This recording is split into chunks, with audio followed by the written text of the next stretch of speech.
Selamat pagi pemirsa, apa kabar Anda hari ini? Anda kembali menyaksikan Selamat Pagi Indonesia. Hari ini ada saya, Valencia Belvinci. Dan saya Jason Sambo. Pemirsa, seperti biasa kami akan buka dengan beberapa informasi yang jadi hot topic. Pemirsa, kami akan buka dengan informasi Presiden Prabowo Subianto yang menggelar peringatan Nuzulul Quran, tepatnya hari Selasa malam. Jadi kita lihat pemirsa, dalam peringatan Nuzulul Quran, Presiden Prabowo Subianto menyebut peringatan ini menjadi kesempatan bagi seluruh masyarakat untuk bisa menghayati ajaran Al-Quran, terutama dalam memperkuat persatuan dan juga menjaga kerukunan di tengah kondisi global yang semakin tidak menentu. Kita lihat kan kondisi global saat ini masih ada serangan-serangan yang terjadi di Timur Tengah antara Israel, Amerika Serikat terhadap Iran, begitu juga dengan sebaliknya. Tentu ini sangat berpengaruh terhadap kondisi global, termasuk harga minyak dan juga pastinya berpengaruh terhadap Indonesia juga. Ini yang kemarin juga menjadi salah satu sorotan dalam peringatan Nuzulul Quran kemarin. Ya, betul Jason. Pemirsa, jadi saat ini Presiden Prabowo Subianto mengatakan kalau kita harus juga penuh dengan perhitungan untuk menghadapi banyak situasi yang penuh resiko dan berbahaya ini. Nah, dari kegiatan Presiden kemarin ini kemudian ramai juga diperbincangkan di media sosial. Kalau begitu kita akan simak langsung apa yang disampaikan oleh Presiden Prabowo Subianto berikut ini. Kita sebagai bangsa Indonesia bersama banyak bangsa lain, kita perlu untuk menggalang persatuan di antara kita,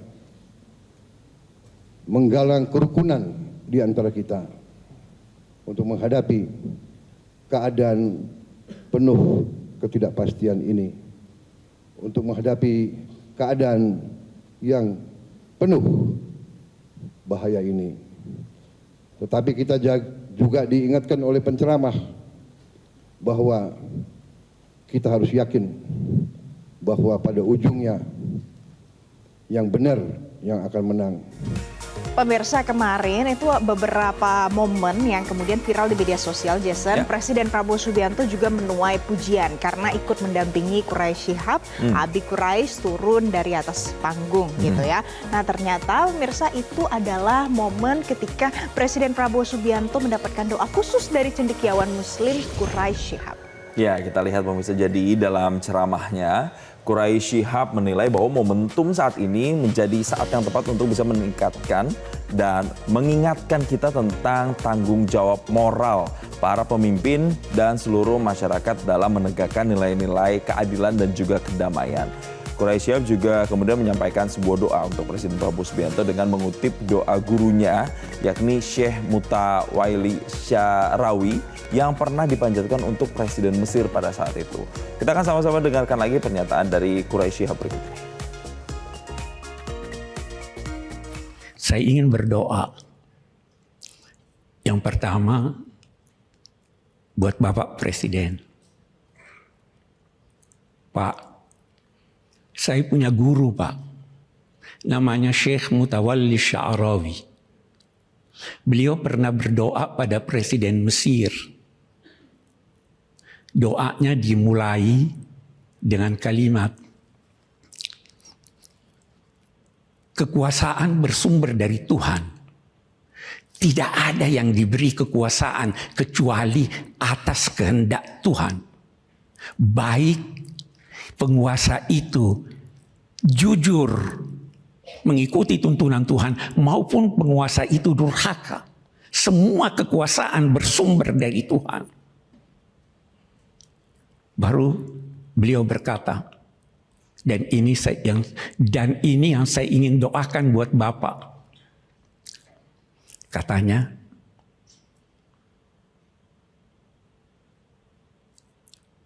saya tidak tahu, boleh jadi kita tidak akan bertemu lagi. Saya hanya bisa berdoa, kalau yang mulia adalah takdir kami rakyat, dalam arti Tuhan mentakdirkan yang mulia untuk melakukan kegiatan yang mensejahterakan rakyat. Maka kami berdoa semoga kami dapat membantu Bapak. Topik berikutnya ini pemirsa perihal yang sedang ramai juga di media sosial. Jadi soal status siaga 1 yang dikeluarkan oleh Panglima TNI. Jadi sudah dijelaskan kalau istilah siaga 1 ini adalah istilah yang biasa digunakan di lingkungan militer. Jadi pemirsa, Panglima menjelaskan kalau setiap Kodam memiliki 1 batalion yang disiagakan untuk merespons cepat jika terjadi peristiwa di wilayah mereka masing-masing. Nah, Panglima TNI menegaskan penerapan siaga 1 ini semata-mata untuk menguji kesiapsiagaan personel dan juga peralatan militer yang kita miliki. Kita akan simak apa yang disampaikan oleh Panglima TNI berikut ini. Istilah di militer yang biasa dilakukan oleh militer. Saya sudah memperlakukan siaga 1 namanya di satuan-satuan itu PRCPB. Pasukan Reaksi Cepat Penanggulangan Bencana Alam. Jadi tiap Kodam itu ada 1 batalion untuk siaga 1 apabila di wilayahnya ada bencana alam. Gitu. Nah sekarang Indonesia statusnya siaga 1 Pak Teh? Ya kita menguji kesiapsiagaan personel dan material. Jadi hal yang biasa. Bukan karena adanya eskalasi konflik di Timur Tengah itu ya Pak berarti? Oke, terima kasih ya.